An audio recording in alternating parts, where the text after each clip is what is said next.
Nous allons lire le prophète Jérémie, Jérémie chapitre 20. Nous allons lire Jérémie chapitre 20, le verset 7.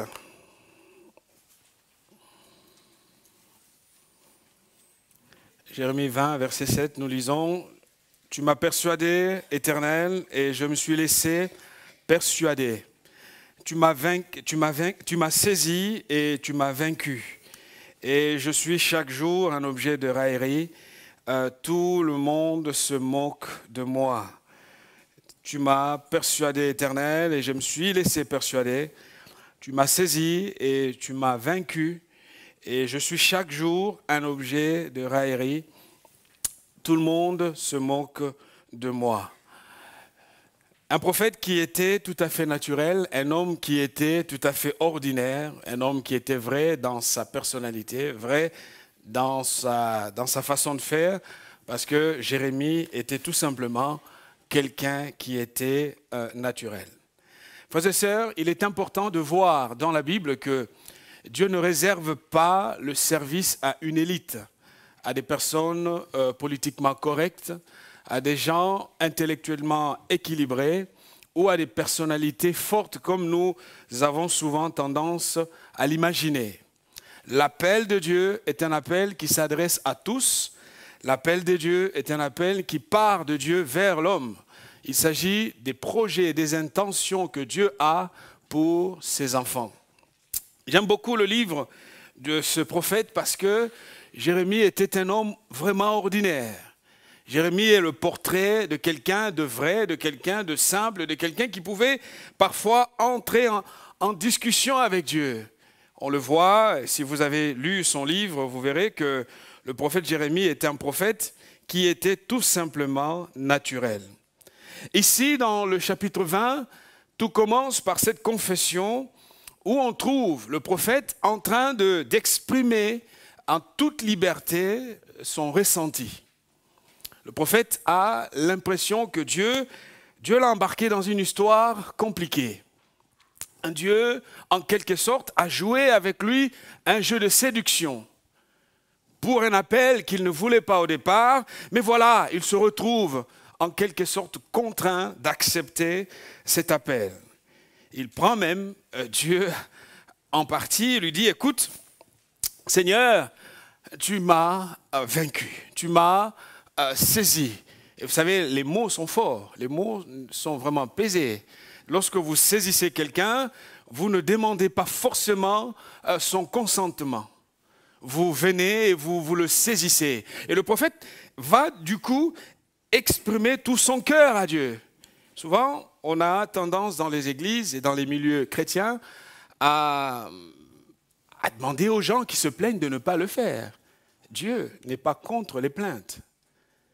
Quand mon cœur est chargé et que je vis une conjugaison de choses qui parfois m'accablent et que je ne comprends pas, il est de mon droit en tant qu'enfant.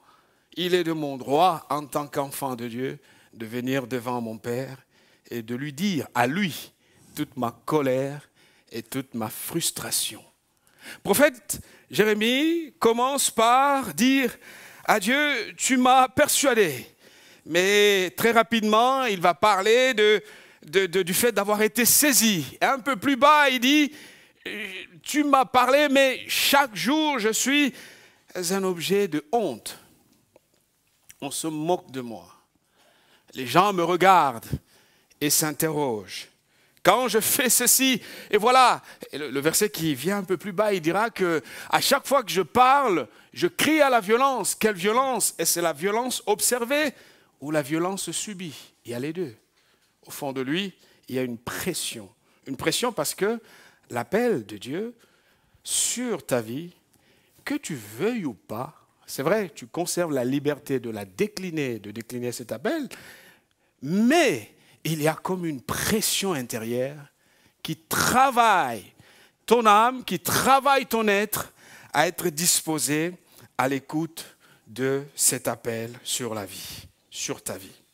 Et Jérémie, ce que j'aime beaucoup dans son histoire, c'est que le prophète, déjà, dès les débuts, avant même qu'il commence, Dieu lui dira, lorsque tu n'étais qu'une masse informe.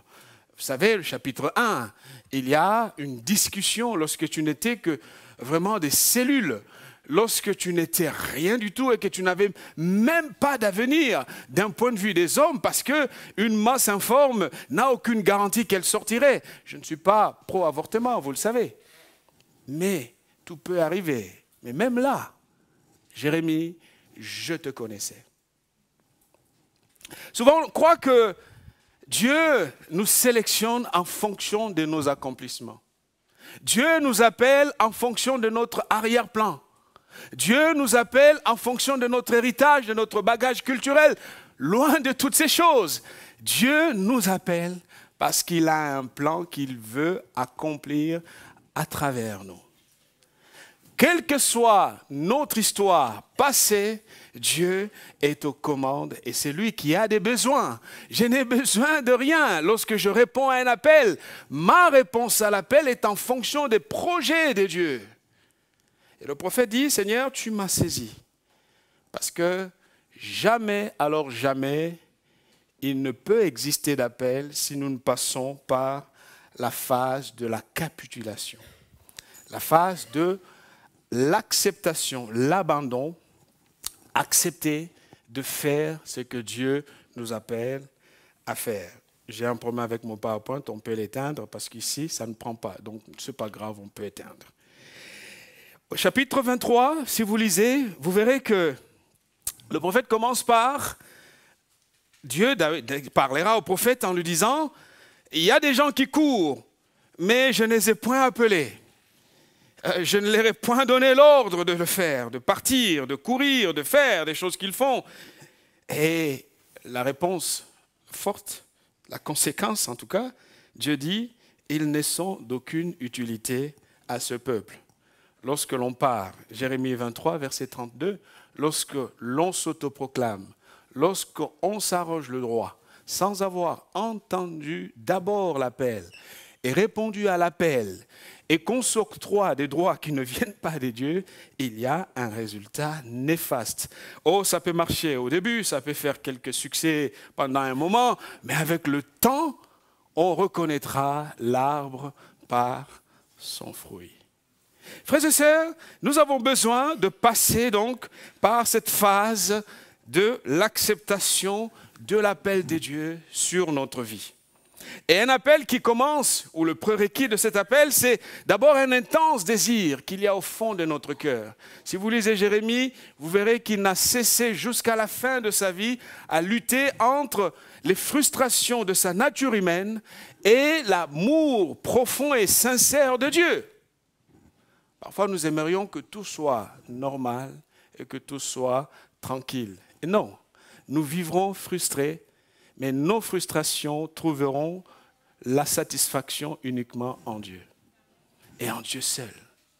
Même celui qui, d'apparence, nous paraît être fort, nous paraît être bien, nous paraît être costaud, il a au fond de lui des zones de conflit intérieur. Et Dieu, avec sa grâce, son amour, sa puissance, ne cesse de nous inviter à lui. Et donc, intense désir, il faut qu'il y ait le désir. Nous ne pouvons pas dire que nous voulons servir Dieu s'il n'y a pas ce désir sincère et intense, profond et intense. Et deuxième chose aussi qui est très importante dans l'appel, c'est qu'il n'y a pas d'appel de Dieu sans le passage à l'école de Dieu et à l'école de la vie. Il y a deux écoles. Il y a l'école de Dieu qui nous enseigne la patience selon Dieu. Il y a l'école de la vie qui nous montre que le terrain sur lequel nous allons travailler n'est pas un terrain toujours facile. Il est hostile avec ses réalités. Et si donc je ne passe pas par ces deux écoles, oh, je peux toujours peut-être attendre longtemps qu'arrive la volonté de Dieu. Pourtant, la volonté de Dieu, elle est déjà là, avec nous, à nos côtés.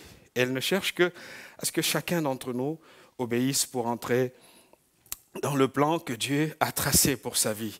Et l'école de Dieu, c'était l'école où Dieu lui-même ne cessait d'encourager, d'entraîner le prophète. Mais l'école de la vie était cette école qui était hostile avec des gens qui le combattaient, qui n'acceptaient pas son appel, qui lui disaient « tu n'y arriveras pas ». Parce que la prophétie de Jérémie, Jérémie était un homme qui n'annonçait pas le bonheur pour le roi, qui n'annonçait pas des bonnes choses pour le peuple d'Israël.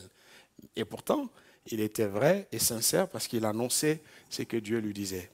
Et en le faisant, il prenait un risque. Le risque, lisez le livre, vous verrez que Jérémie est passé par des moments de punition et de rejet de la part de tous. C'est pour cela qu'il va même ici pleurer, il dit à Dieu, j'avais cru, on peut mettre dans d'autres termes, hein, j'avais cru que lorsque tu m'appellerais et que j'obéirais à ton appel, ça serait facile. Et voilà, tu m'as menti. C'est ça la charge contre Dieu. J'ai l'impression que lorsque tu disais que tu me connaissais, que tu m'avais appelé, les choses allaient être bien. Mais chaque fois que j'ouvre la bouche, je suis l'objet de honte. Systématiquement rejeté, combattu.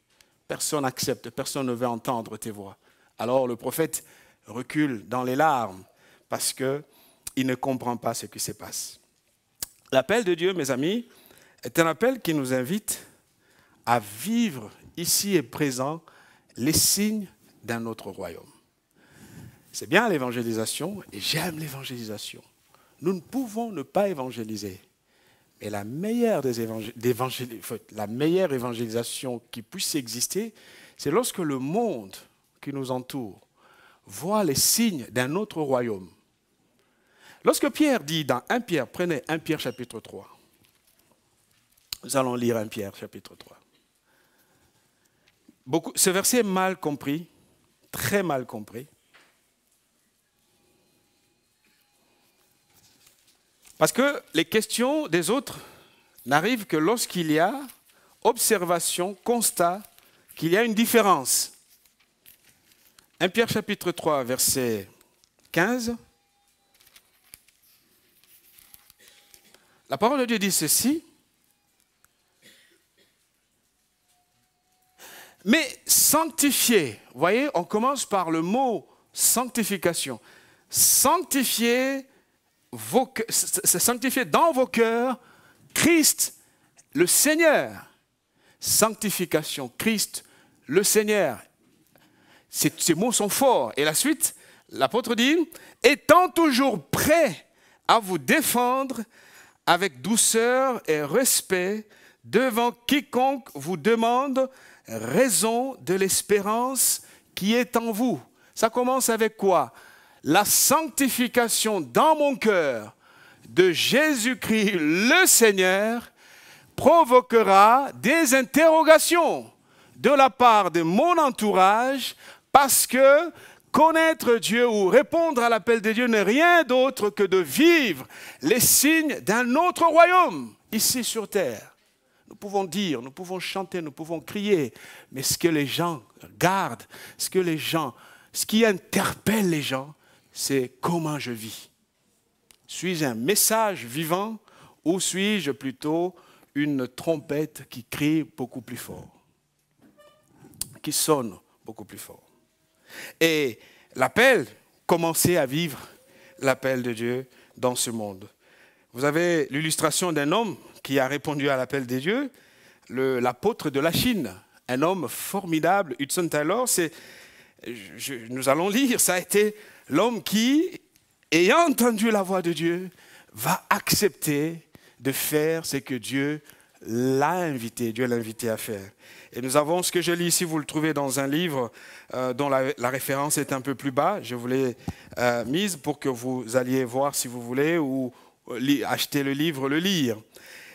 L'auteur dit « Nul chrétien anglais n'ignorait la vie dépouillée mais rayonnante de l'apôtre de la Chine. » Né en 1832, dans une famille où le souvenir de Wesley c'est un autre champion de la foi, Wesley demeurait vivant, consacré dès avant sa naissance au service de Dieu, élevé dans la foi et dans le souci du salut du plus grand empire païen du monde, James Hudson Taylor s'était destiné à la Chine dès sa conversion.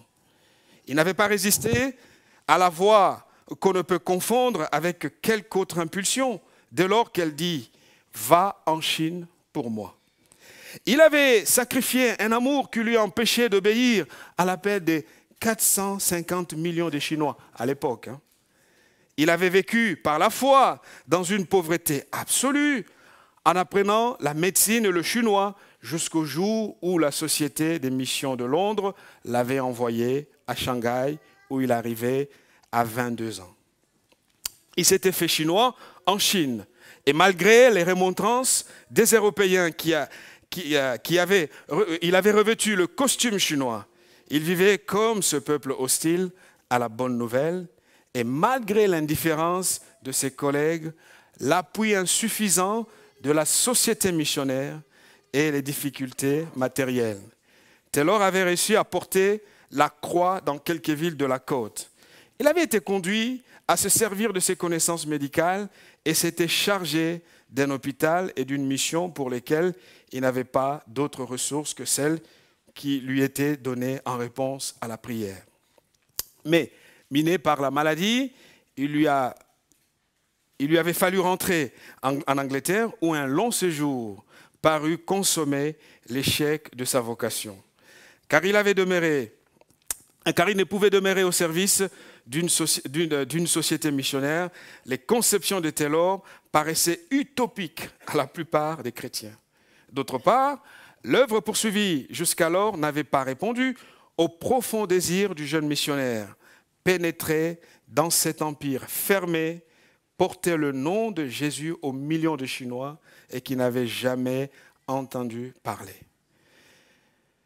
Ce congé ne fut pas un repos. Taylor, terminant ses études médicales, traduisit le Nouveau Testament dans le dialecte Ningpo et formant des candidats missionnaires. Car cet homme qui n'avait aucune ressource pour faire vivre sa famille et qui voulait partir en Chine sans traitement avec 5 collaborateurs à Dieu. Et Dieu les accorda. Il suscita dans le cœur de quelques amis l'ardent souci de l'évangélisation de la Chine. Taylor reçut de l'argent, mieux encore, il refusa de faire des collectes, voulant que les dons ne fussent pas donnés à un homme dans l'émotion d'une réunion, mais à Dieu dans le silence de la prière. Ainsi naquit la mission intérieure chinoise qui n'avait ni ressources régulières, ni patronage ecclésiastique. Le seul directeur en était Taylor. Les seules ressources provenaient des chrétiens qui prenaient personnellement part à la souffrance de Christ au sujet de la Chine. La seule base confessionnelle de la mission était l'absolue obéissance à la parole de Dieu. Et Hudson Taylor ne se considérait que comme l'outil de Dieu, rejetait avec joie la responsabilité de l'entreprise sur lui. D'après les statistiques, là où l'Église, où la foi grandit le plus, c'est en Chine. Nous avons des millions et des millions de Chinois convertis parce que déjà, dans les années 1800, il y a des gens qui ont offert leur vie à aller proclamer l'Évangile. Ils voyaient ce que d'autres ne voyaient pas, mais la persévérance et la détermination produisent aujourd'hui les fruits que nous voyons en Chine.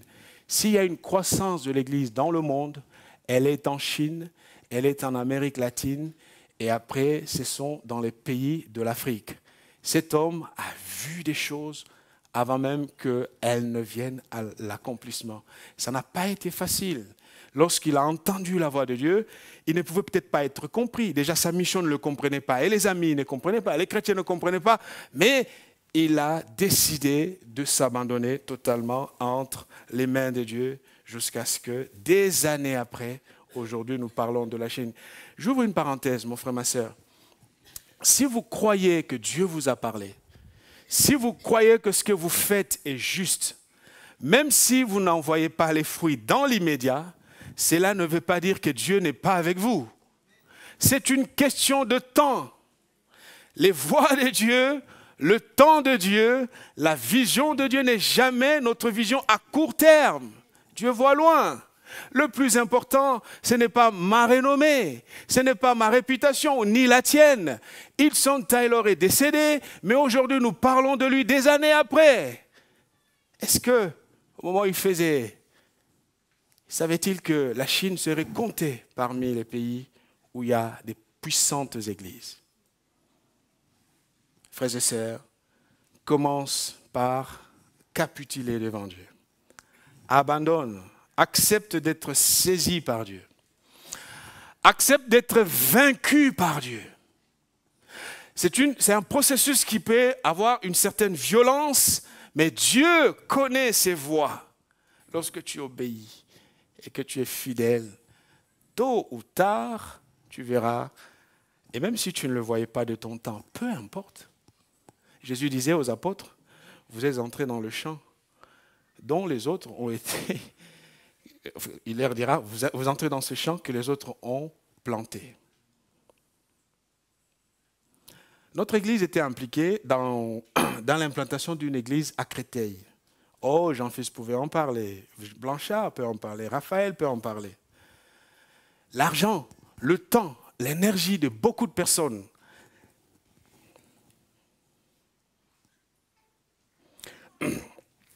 Aujourd'hui, l'église de Créteil est la plus, je dirais que parmi les plus grandes églises de la région. J'étais content lorsque j'ai vu Yvan publier un post. Ils viennent d'acheter un deuxième bâtiment dans la ville. Alors, ils sont à 5 cultes. Il dit, mais il y a tellement de gens qui viennent. Il y a tellement de gens qui viennent. Lorsqu'il était parti pour implanter cette église, il était chez le frère Linderman. Ils ont détaché quelques personnes. Ils ont dit, allez-y. Ils sont allés, ils ont travaillé. En moins de 8-10 ans, nous avons une église qui a plus de 1000 et quelques personnes. Mais je peux dire aux gens de Fondary, soyons-en fiers.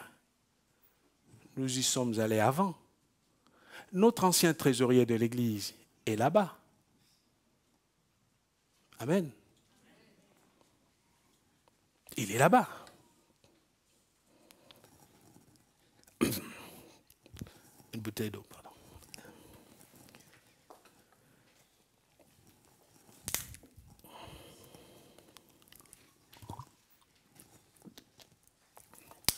Il faut commencer par vaincre son égoïsme, c'est très important.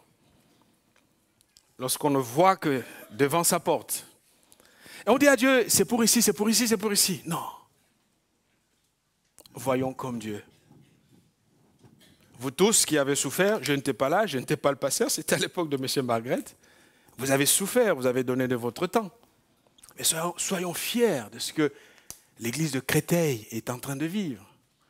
C'est l'une des plus grosses de la région aujourd'hui, en moins de 10 ans. Les gens ont souffert, le temps investi, les prières, la sémence dans la ville, aujourd'hui, elle l'a pris. Elle est là. Il y a des conversions, il y a des gens, il y a des attachements. Frères et sœurs, nous avons besoin d'accepter, de capituler. La première pensée, accepte d'être saisi et d'être vaincu par Dieu. C'est très important. Sans cela, rien ne se fera. Parce qu'on fera parler ce que l'on ressent dans son cœur. On a son schéma, on a son calendrier, on a ses idées, on a sa vision. On veut que ça soit comme on le pense. Seulement, personne ne maîtrise les voies de Dieu. C'est Dieu qui a des besoins. Moi, je n'en ai pas. Ma responsabilité, je ne suis qu'un outil, un instrument entre les mains de Dieu. Et donc, le propre de l'instrument, c'est d'accepter d'être utilisé par le Maître. Si j'arrive encore avec des volontés à faire savoir à Dieu, ça va se compliquer. Parce que le plan est le sien. Les voies sont les siennes. Être appelé par Dieu passe toujours par ces processus. Je l'ai dit, le prophète, au moment où il n'était pas certain de ce que Dieu allait faire, Dieu lui dit, avant que tu sois formé, je te connaissais. Je sais. Frères et sœurs, Dieu est l'alpha et l'oméga de notre vie. Qu'est-ce que c'est qu'un homme? Nous naissons, nous grandissons, nous mourrons. Peu importe le jour où nous mourrons. Mais le plus important, qu'aurais-je fait de mon existence pendant que je suis sur terre? Qu'elle soit longue ou courte, peu importe. Le plus important, combien de vies ai-je impacté pour le royaume de Dieu? Combien de conversions ai-je... Bon, je ne convertis pas les gens, mais dans combien de conversions ai-je été impliqué pour Dieu? Plutôt que de vivre la foi comme un retour sur soi. Jérémie aurait voulu que Dieu le laisse tranquille. Il ne voulait pas être prophète. Mais il a fini par accepter, par abandonner, par déposer les armes devant Dieu. Le jour où tu déposeras les armes, tu verras ce que Dieu fera de toi. Tu verras ce que Dieu fera de toi. Dieu nous saisit par sa grâce. Dieu nous saisit tel que nous sommes. Notre histoire, notre passé, peu importe. Le plus important, c'est l'avenir. Vous savez, le passé d'Abraham, il était idolâtre. Vautré dans l'idolâtrie en Chaldée, dans un environnement totalement païen. Et Dieu s'est révélé à Abraham. La suite, c'est ça qui compte. Il est devenu le Père des nations. Parce qu'il est parti en obéissant. Il a quitté l'environnement familial. Des années après, Père des nations. Tu ne sais pas ce qui va arriver le jour où tu vas obéir. Ou quelque temps après que tu acceptes, tu prends l'engagement d'entrer dans la voie de l'obéissance, tu ne sais pas ce que Dieu fera. Tu as peur aujourd'hui. Tu es inquiet maintenant. Mais laisse l'avenir entre les mains de Dieu. Obéis seulement. Laisse le Seigneur faire ce qu'il a à faire. Notre passé ne peut pas définir notre avenir. Certes, il y a un passé qui est là. Nous pouvons apprendre de notre passé, mais il ne lie jamais notre avenir. Notre avenir est entre les mains de Dieu. Tu as probablement des lacunes, tu as peur, comme Jérémie disait, mais je ne sais pas parler. Ce peuple, je le connais. Et ça n'était pas facile d'être prophète en Israël. Jérémie est issu d'une famille sacerdotale. Il connaissait pertinemment la galère de cet appel, de ce ministère. Il voulait tout faire pour qu'il en soit épargné. Et Dieu lui dit, avant que tu sois formé dans le ventre de ta mère, je te connaissais. Nous sommes incapables, oui. Mais ce qui est bien, c'est que Dieu prend nos incapacités et les transforme en avantages. Vous savez pourquoi? Je ne peux pas finir mon message ce matin, question de temps, mais je vais arrêter au premier point. On continuera, on n'est pas pressé. Vous savez pourquoi David a vaincu Goliath?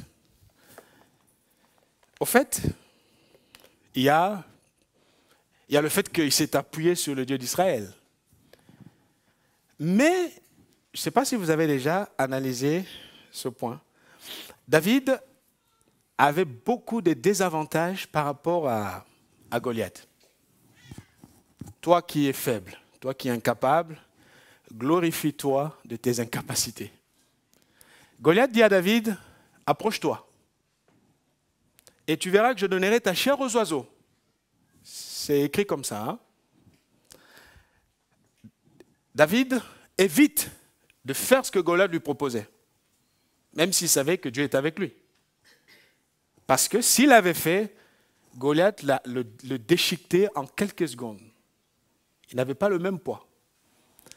Goliath était vous savez, dans toutes les armées, vous avez les snipers, vous avez, comment on appelle, les tireurs d'élite. Dans chaque corps armé, en fait, il y a des artilleristes. Je ne suis pas technicien. Mais chaque armée a ses spécialistes. En fait, Goliath était le dernier, sur le rempart. Lorsque deux pays se battent et qu'il est difficile d'obtenir la victoire, on choisit dans chaque camp un homme fort. Et les deux vont se battre. C'est lui qui gagne. Même ça, à l'école, on a appris l'histoire de Romains et tout ça. C'est comme ça que les armées anciennes fonctionnaient. Et quand ils vont se battre, c'est lui qui va défaire l'autre. Le pays qui l'emporte gagne. La preuve en est que malgré que les Philistins étaient militairement plus forts, plus développés, mais lorsque David a battu Goliath, la victoire est revenue à Israël. C'est une question de respect des accords. C'est comme ça que ça se passait. Goliath dit à David, viens ici. David dit, je ne peux pas. Parce que la connaissance de tes incapacités est une grande force. David a compris que si je m'approchais, je perdais. Ce qu'il faut faire face à un homme de telle envergure, c'est que je dois me servir de ma lance. Et David était un sniper. Il a pris sa lance et les pierres qu'il avait, et il a défait Goliath. En termes de rapport de force, Goliath était plus fort. Comprends tes limites. Reconnais là où tu es limité. alors tu prendras conscience de tes faiblesses et ces faiblesses deviendront une force. Parce que la faiblesse de David était de transformer son côté faible en force. On veut que Dieu change. C'est pour ça que Dieu parfois ne change pas nos défauts. Hein. Il nous laisse tels que nous sommes parfois. Dans la sainteté, bien sûr. Il nous laisse. Dieu aurait pu transformer Jérémie. Qu'est-ce qui était impossible à Dieu? Changer le caractère de Jérémie. Pendant qu'il dormait et il se réveillait le lendemain, il était un autre homme. Mais Dieu l'a laissé. Jusqu'à la fin de sa vie, il se plaignait, il pleurait. Ben, c'est comme ça. Comprends là où tu es limité. Alors, tu seras beaucoup plus fort. Parce que si tu n'es pas conscient de tes incapacités, tu vas confondre tout et tu vas mal t'entourer et ça sera ta ruine. Accepte d'abandonner entre les mains de Dieu. Tes forces seront une grande, et tes faiblesses seront une grande force parce que c'est Dieu qui nous rend forts. Nous allons prier.